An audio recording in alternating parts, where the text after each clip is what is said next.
조금 전, 제가 처음 시작할 때 연암 박지원이 1780년에 열하로 갔다고 했지만 1790년에 열하로 간 사행들도 있다고 그랬잖아요.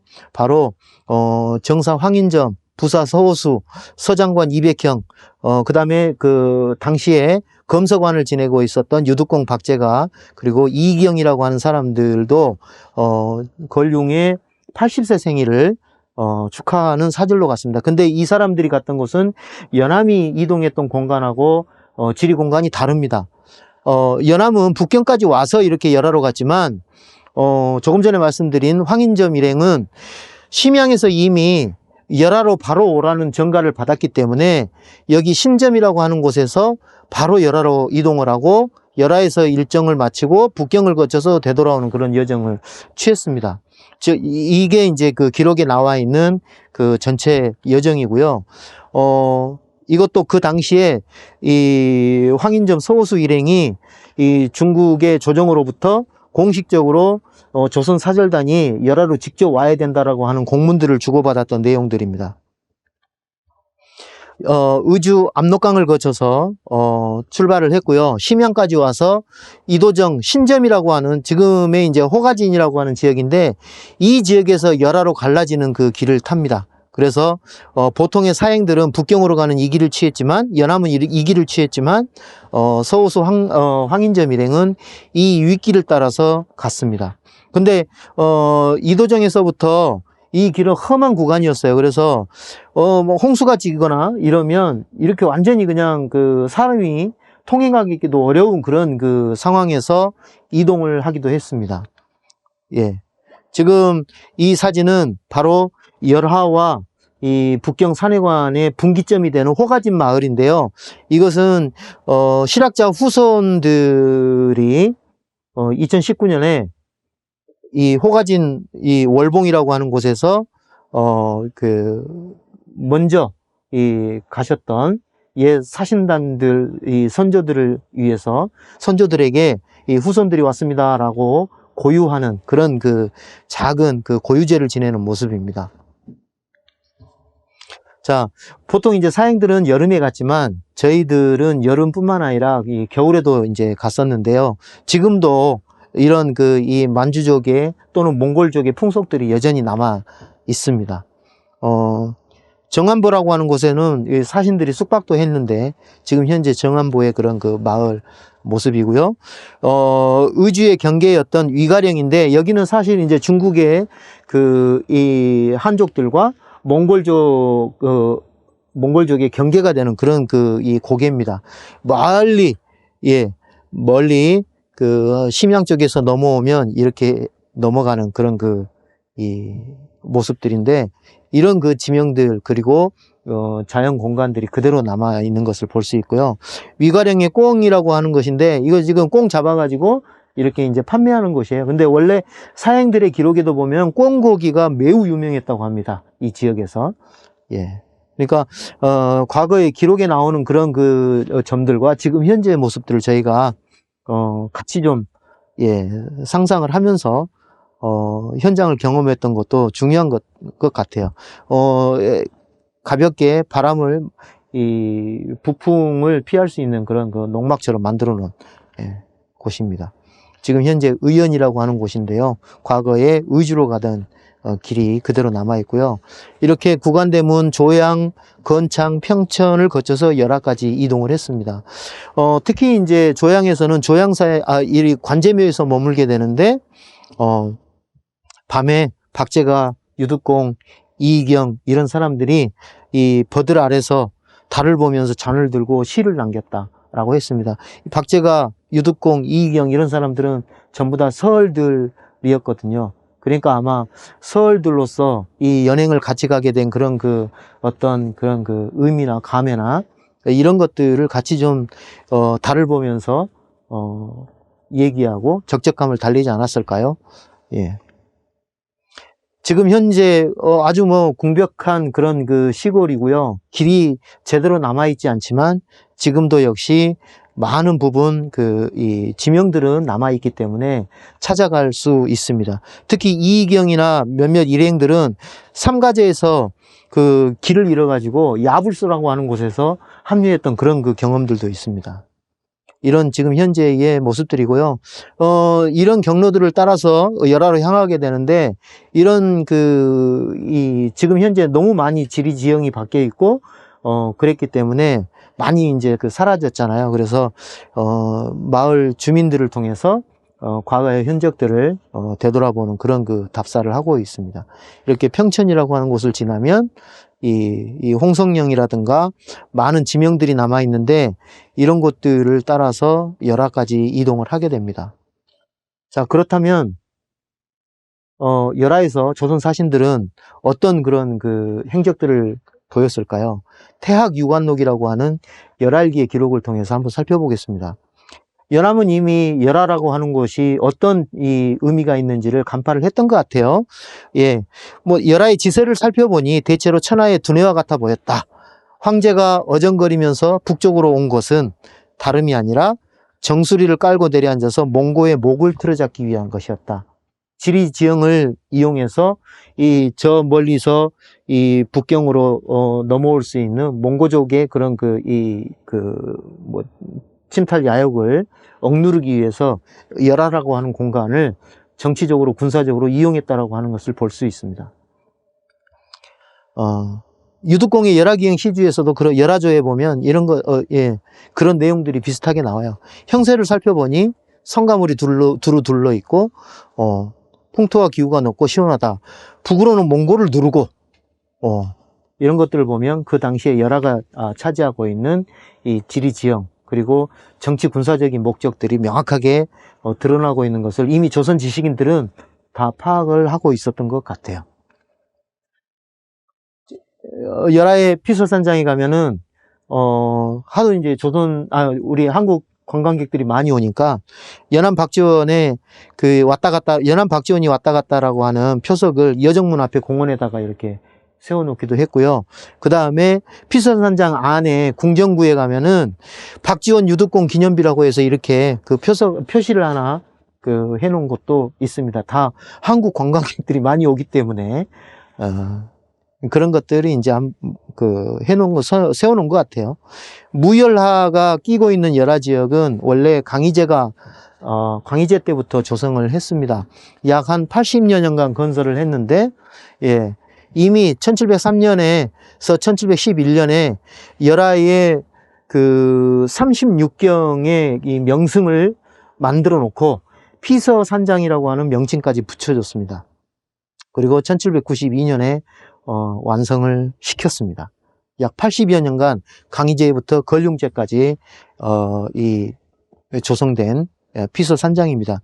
지금 현재 문화예술 콘텐츠로 가장 각광받고 있는 것 중에 하나가 정성왕조 강희대전이라고 하는 실경 산수극인데, 지금 중국에서 몇 년 전부터, 거의 한 10몇 년 전부터 각광받고 있는 이 무대 공연 예술 중에 하나입니다.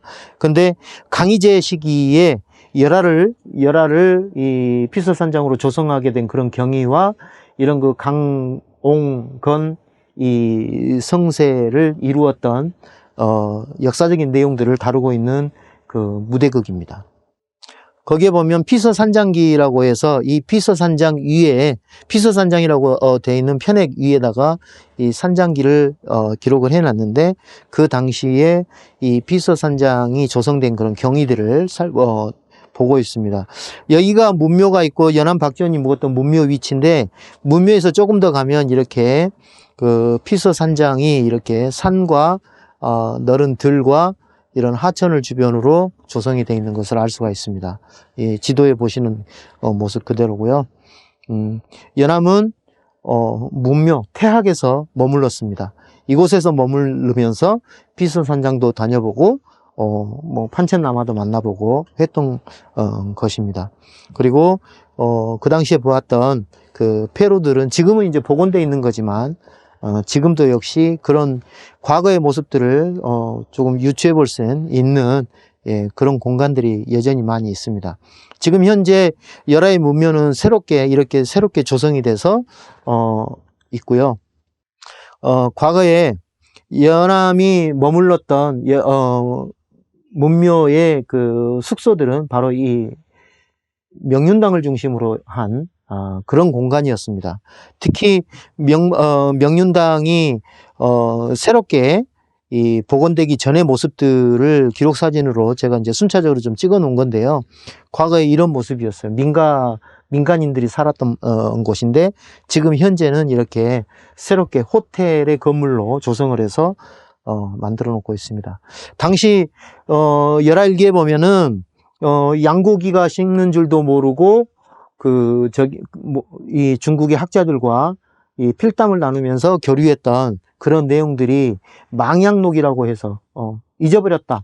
양고기 식는 줄도 모르고 그런 그 기록들이 남아 있는데 바로 여기 그 필담을 나눴던 공간이 시습제라고 하는 공간인데 지금 현재는 완전히 이제 호텔 건물로 바뀌었지만 바뀌기 전에 이렇게 민간인들이 살았던 모습들입니다. 연암이 중국 학자들과 이렇게 필담으로 교류를 했을 것 같습니다. 예, 지금 새롭게 단장을 하기 전에 그런 모습들입니다. 여기는 조선의 주방들이 이제 머물렀던 곳이고요. 연암이 묵었던 이 숙소의 초석들입니다. 그 당시에 이제 새롭게 조성하면서 발굴을 했던 그런 자리들이고요. 대성전 자리, 이 대성전 서쪽으로 연암에 머물렀던 곳이 있었습니다. 대성전의 뒤쪽인데요. 대성전 뒤쪽에서 보면 바로 대성전의 오른쪽에서 바로 연암이 묵었습니다. 예. 정실이 있다면 대성전 바로 연암은 당시 형님이었던 정사 박명원과 함께 머물렀고 맞은편에가 부사가 머물렀던 곳이기도 합니다. 지금 현재 이런 대성전이 새롭게 복원되기 전에 이제 학교 건물이 있었던 자리들이고요. 예. 과거의 모습들을 제가 이제 보여드립니다. 지금은 여기에 호텔 건물로 조성이 돼서 비싼 가격에 관광객들을 맞이하고 있는 곳이 바로 연암이 묵었던 숙박처의 모습입니다. 조선사hen단이 1790년에 유득공이랑 박제가 서호수 일행이 묵었던 숙소는 명확한 위치가 나오지 않아요. 그렇지만 기록으로 보면은 행궁의 남쪽에 숙소를 두었다. 이 행궁이 있는 남쪽으로 아마 그 숙소가 있었던 것 같은데 그 당시에는 이 유구 안남 사행단들과 같은 그런 그 장소들을 썼던 것 같아요. 그러면서 자연스럽게 이렇게 안남이나 유구의 사신들과도 교류를 했던 기록들이 열하기행 시주라든가 이 서호수의 연행기들을 통해서 우리가 알 수 있습니다. 열하에서 황제를 만나기 전에 이런 관제묘에 들려서 잠깐 쉬기도 했고요. 이런 관제묘들은 연암이 갔을 때 갓 지어진 건물이고 그 이후에 서호수 일행들도 이 관제묘를 들렀었습니다. 예, 관제묘는 바로 여정문에 들어가기 전에 새벽에 출발을 하면 여정문이 문을 열지 않기 때문에 문을 열 때까지는 여기 관제묘에서 대기하고 있었던 거거든요. 그래서 문을 열면 여정문 안에 들어가서 예, 조방에서 머물렀습니다. 여기는 지금 현재 열하에 그런 이 만수원이라고 하는 곳인데 이런 이 야외 초원의 모습입니다. 그리고 이런 초원에다가 이런 몽고포, 예, 몽고포를 세워놓기도 했고요. 피서산장, 여기는 이제 열하라고 하는 지명이 만들어진 게 바로 이제 이 열하가 바로 산장 안에 있는 이 열하천에서 이제 발원한다고 해서 열하라고 하는 그 지명이 만들어지기도 했습니다. 지금 현재 물이 약간 좀 따뜻하기는 해서 얼음이 얼지 않을까 생각했는데 살얼음 옵니다. 여기도. 예. 여기 지금 이 피서산장의 이 금산 그리고 이 호수 전경들이고요. 매우 아름다운 그런 이 경치들을 지금 보여주고 있는데 이런 경치들은 강남의 유명한 정원들의 그런 형태들을 가져와서 조성을 했던 예, 그런 공간들입니다. 특히 이제 일반적으로 연꽃이 피서산장의 연꽃은 북쪽에 있기도 하지만 다른 지역보다 한 달 정도 늦게 핀다고 해요. 근데 그 연꽃의 아름다움을 극찬한 기록들도 많이 있는데, 특히 그 조선의 박제가 유두공과 많이 교류를 했던 기효람이라고 하는 그 중국의 대학자가 있습니다. 이 사람은 이 사고전서를 편찬했던 그 편찬 책임자였기도 했는데요. 이 사람이 이 열미초당기에서 당시 피서산장의 연꽃에 대한 그 묘사들을 해놓은 것들도 있습니다. 궁정구에 가면 황제가 와서 머무르며 정사를 돌보던 곳이 있는데요. 담박경성전이라고 하는 곳이 있습니다. 그렇다면 조선 사신들은 황제를 어디서 만났을까요? 바로 담박경성전 앞에 있는 여기 조방이 있고 바로 앞에 있는 피서산장 피서산장이라고 하는 그 편액이 써져 있는 그 건물에서 만났습니다. 여기가 담박경성전인데, 주로 황제가 그 외국의 사신들을 만나는 곳은 바로 이 담박경성전과 동궁전, 그러니까 황태자가 머물고 있었던 동궁전의 이런 정각들인데, 특히 이제 연암이 만났던 곳은 바로 담박경성전 바로 앞에 있는 내오문에서 만났습니다. 여기서 황제가 탁자를 갖고 여기 앉아서 있으니까 조방에서 대기를 하고 있던 조선 사신이 여기까지 와서 고두를 하고 여기서 황제와 몇 마디 나눕니다. 보통 이제 열알기에 보면은 11일 날 새 사신을 접견했다는 그런 기록이 있고, 12, 14일 날 권하승경전, 그러니까 여기에서 외국의 사신들을 접견했다라고 하는 거 있고, 13일 날 담박경성전 할애에 참석했는데 조방 내오문 일대에서 만났다라고 합니다. 바로 여기 피서산장 편액이 있는 이곳에서 황제가 앉아 있으니까 조선 사신이 여기 와서 만났던 거예요. 그러면서 황제가 국왕은 평안하신가? 라고 물어보니까 사신이 예, 편안합니다. 다시 황제가 혹시 만주어를 할 줄 아는 사람이 있는가 물어보니까 조선의 상통사가 만주어로 조금 이해합니다 정도로 이렇게 간단하게 그 얘기를 했던 것 같아요. 서우수령이 갔을 때 10년 후에도 역시 그 권하승경전에서 만났는데 조금 전에 말씀드렸던 이 일대에서 만났던 것 같아요. 서우수 유두공 일행은 여기서 국왕은 평안하신가? 라고 물어보니까 그러니까 황제의 큰 은혜를 입어 평안합니다 라고 얘기를 했습니다. 그리고 국왕은 아들을 낳았는가? 라고 하니까 6월 18일에 낳았습니다 라고 했습니다. 그런가 매우 기쁜 일이야 라고 합니다. 그래서 새 사신의 성명과 직위를 물어보니까 옆에서 화신이 누구누구를 가르치면서 얘기를 해줬던 모양이에요. 황제는 사신들은 잔치하는 반열에 나가게 해라 라고 해서 이제 이 자리를 파했던 그런 광경들이 이제 그 기록에 전합니다. 연암 박지원은 공식 사절단의 구성원이 아니었어요. 그러니까 3사가 들어가서 볼 수 있었는데 서장관이나 정사부사가 아니었기 때문에 그 일행에 들어가서 그 황제 만수절 축하연을 보지는 못했습니다.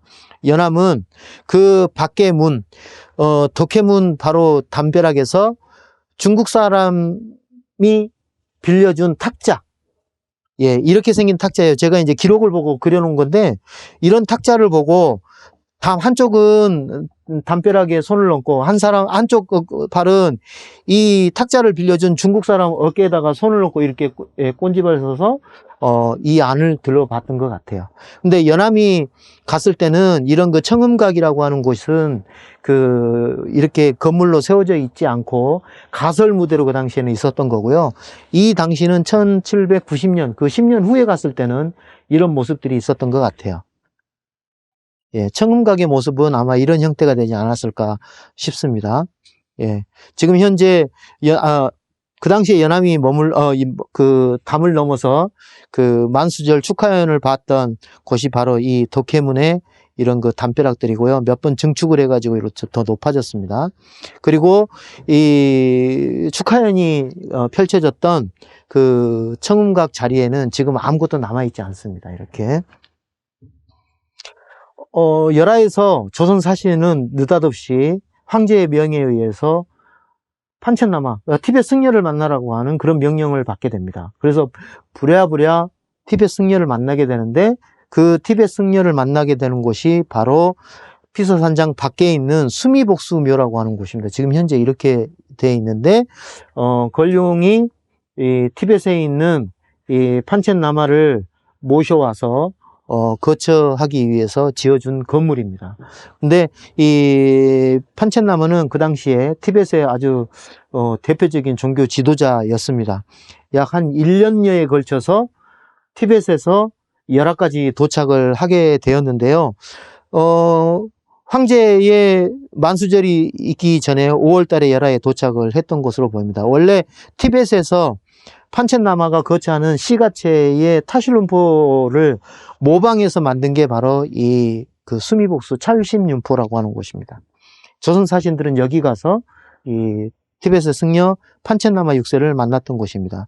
그 당시에 황제가 이렇게 황금을 치장한 으리으리한 건축물을 만들어서 이 티벳의 종교 지도자를 모셔온 것은 바로 티벳이라든가 몽고라든가 이런 그 변방의 이민족들을 포용하고 교화해서 나라의 안정을 깨우려고 했던 그런 목적 때문이었습니다.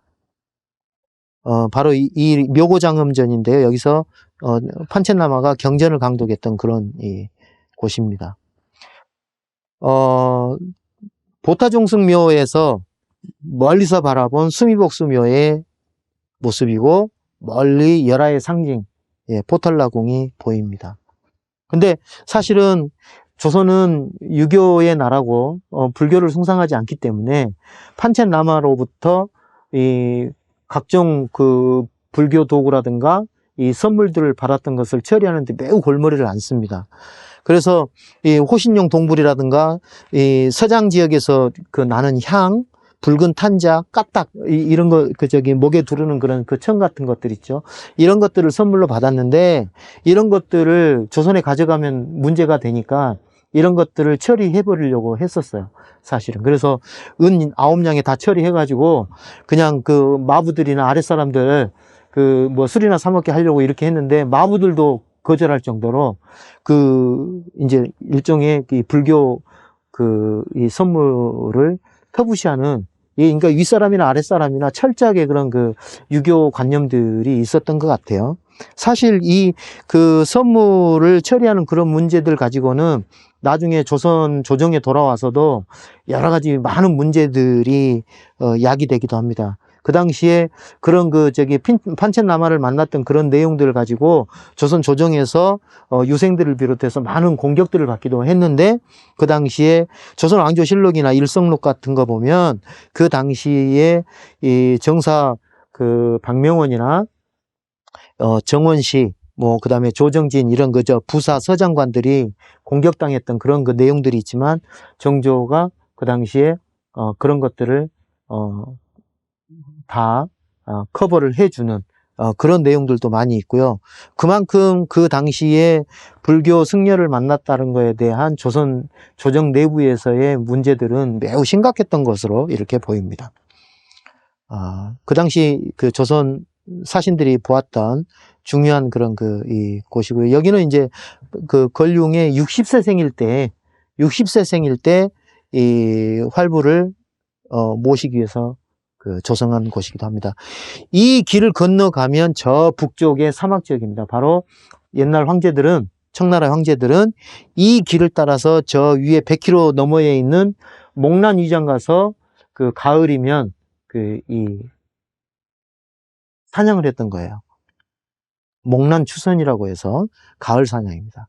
연안 박지원은 열하일기에서 환익이라고 하는 그 항목에 기이한 예술들, 환희, 마술, 이런 것들, 잡기, 이런 것들을 경험한 걸 기록으로 남기기도 했습니다.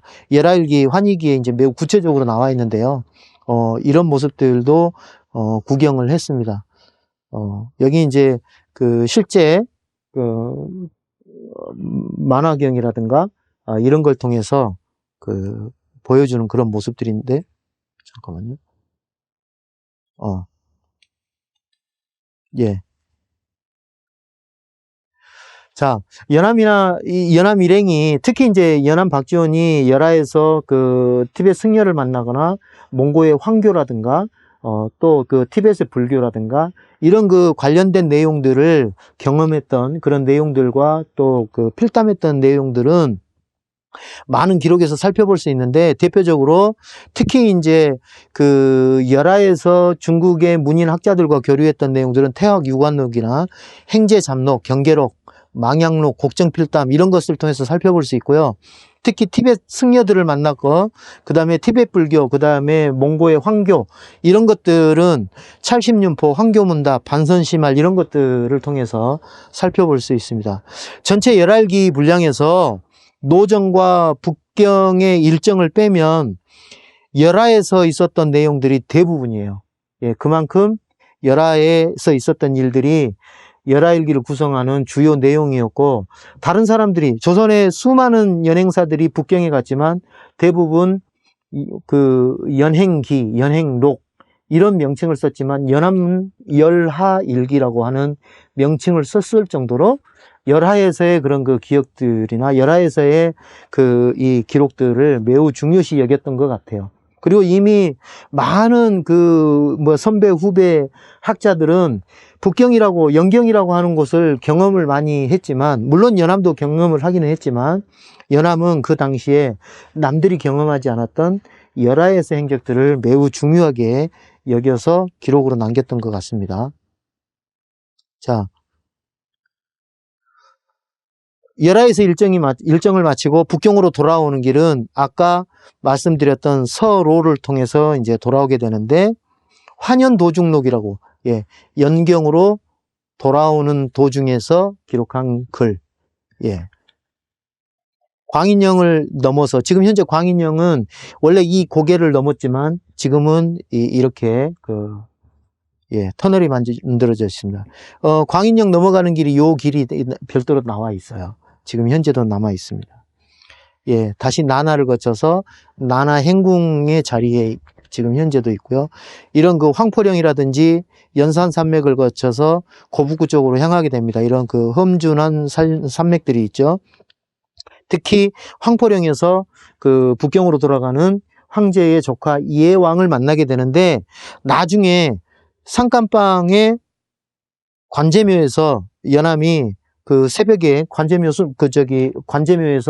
그 산책하다가 이해왕을 만나게 됩니다. 그래서 짧은 인사도 나누기도 하고요. 이해왕이 주는 그 뭐 술 두어 잔 받아 마시기도 하고, 그랬던 기록들이 남아 있습니다.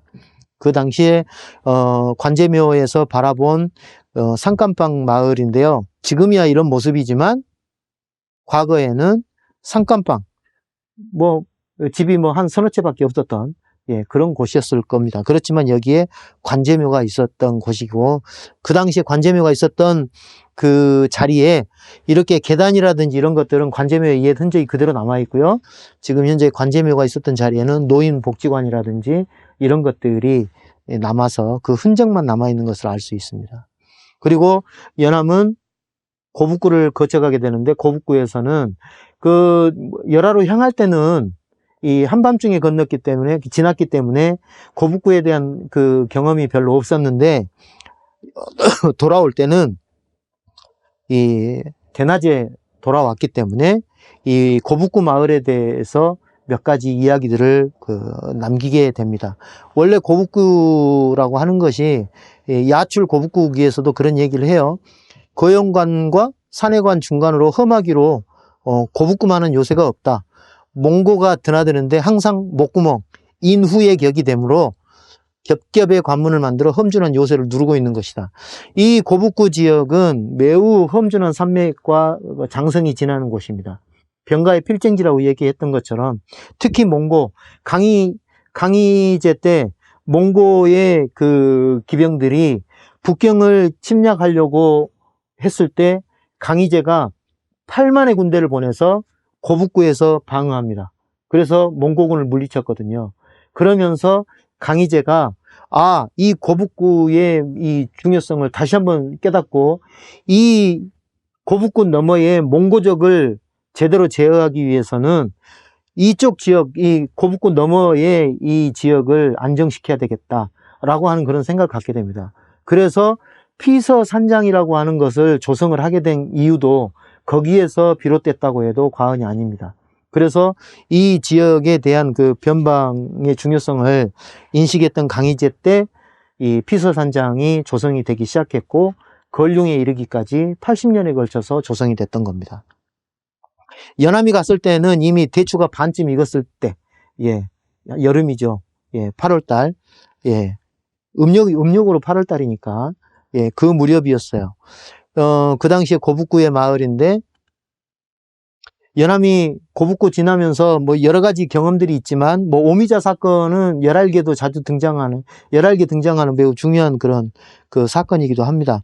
고북구의 한 사찰, 퇴락한 사찰에서 그 볕에 말리고 있는 오미자가 있어서 그걸 잠깐 한 두 알 집어먹었는데, 그 집어먹은 오미자 집어먹는 걸 보고 거기에 있던 그 중이 갑자기 삿대질하면서 연암에게 말이죠, 오미자 집어먹고 말없이 집어먹었다고 삿대질하고 해서 그 혼내는 그런 장면이 나옵니다. 근데 그걸 마침 지나가던 이 그 조선의 마두배가 그걸 본 거예요. 그걸 보면서 우리 저기 그 윗사람한테, 상전한테 중이 손가락질하면서 뭐 그 오미자 집어먹었다고 뭐라고 하니까 그걸 갖다가 그 중을 갖다가 바로 그냥 막 업어치기 해가지고 넘어뜨리고 한 대 싸대기를 올리면서 이 중을 나무랍니다. 그런 이제 일들이 있었어요. 사실은 이제 그 당시에 이 마두들이 이 사행단에 있었던 그런 여러 가지 뭐 에피소드들이 있는데 그런 일들의 해결사로 나섰던 그런 장면들이기도 합니다. 사실은 이거 하찮은 일이에요. 오미자 하나 집어먹는 건 하찮은 일인데 이 마두배가 그 중을 혼내키면서 하는 말들이 정말 가관이었거든요. 지금 이분이 누군지 아느냐 말이지. 황제의 그 생일상에 진상하는 그 물건을 갖고 가는 그런 이 지체 높으신 양반인데 너네들이 지금 이분한테 감히 뭐라고 얘기할 수 있느냐, 이런 얘기들을 하면서 엄청나게 이제 이 중을 혼내는 그런 장면들이 나옵니다. 이 연암은 사실은 내가 부주의해가지고 사소하게 집어먹는 걸로 인해서 이 마두배가 황제까지 들먹이고 너네 수 틀리면 그냥 이 절간 확 쓸어버릴 거야 라고 하는 수준까지 나올 정도로 이 혼내키는 그런 장면이 나오니까 자기가 이 오미자 하나 집어먹는 사소한 행동을 가지고 이 큰 사단이 날 수도 있다라는 것들을 얘기를 하거든요. 이 사소한 것도 사실은 정당한 그런 그 행위가 그 이유가 있어야 되는 건데 그렇지 못한 것들을 이제 얘기하기도 합니다. 그러면서 그 당시에 춘추 전국 시대에 초나라의 변방에 종리라는 사람이 오나라의 변방에 사는 이 그 처녀의 뽕나무를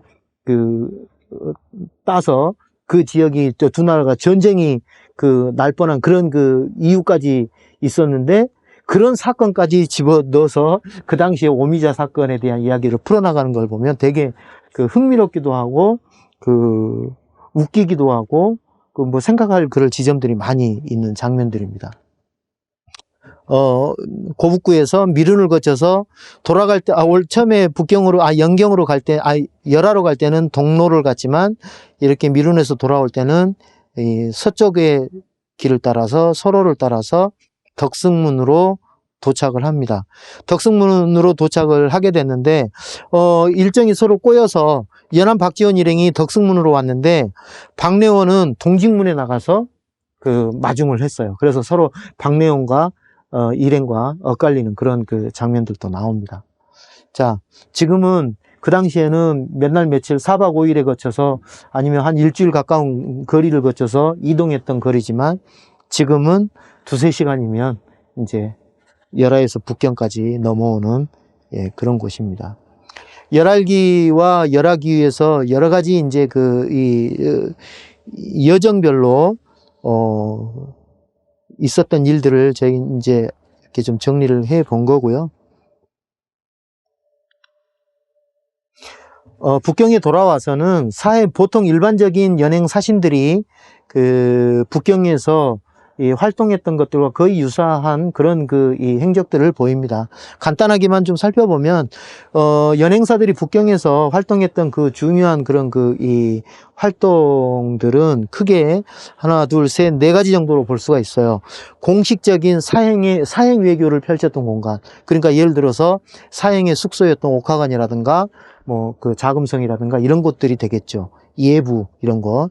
그 다음에 이런 것들이 이제 사행의 임무를 띈 외교관들이 주로 정사부사 서장관들을 중심으로 역관들을 중심으로 한 그런 그 주요한 활동들이었다면, 조중 문인 교류 공간이라고 하는 것은 주로 유리창이라든가 많은 이제 주변에 그런 그 중국 문인들과 교류했던 그런 공간들이 있는데, 이런 것들이 유리창, 양매죽사가, 그 다음에 사찰, 무슨 회관, 이런 것들이 바로 이 문인들이 교류했던 그런 공간입니다.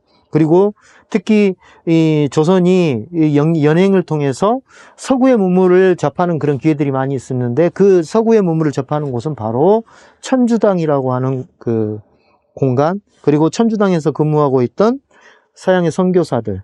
예. 이 서양의 선교사들은 이 선교사들이면서도 종교인이면서도 과학자들이었어요. 그래서 이 선교사들이 흠천감, 관상감, 이런데, 그 관상대라든지 이런 곳에 그 장으로 근무를 하고 있었기 때문에 과학자로서의 그런 그 위치들도 있었습니다. 그래서 이런 사람들을 통해서 서양의 문물들, 서양의 과학기술들을 접했습니다.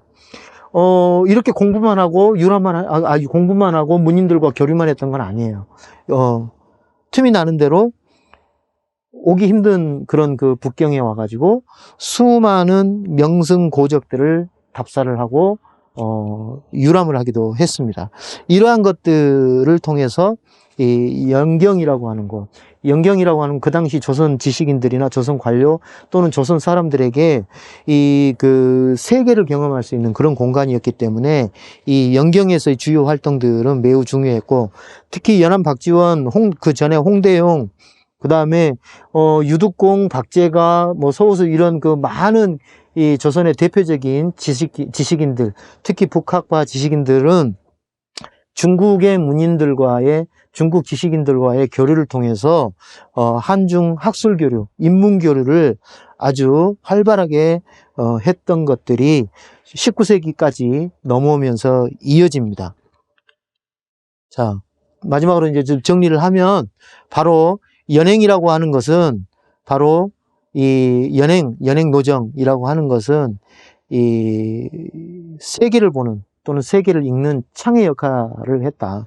특히 연행은 그런 역할을 했고, 연행 노정이라고 하는 공간은 새로운 견문을 하는 현장이었고, 이런 그 현장들은 조선통신사의 노정, 그리고 연행사의 노정은 이 동아시아에서 이 문화가 교류하고 문명과 문화가 교류하는 동아시아의 문화 로드의 역할을 했다라고 얘기를 할 수 있을 것 같습니다.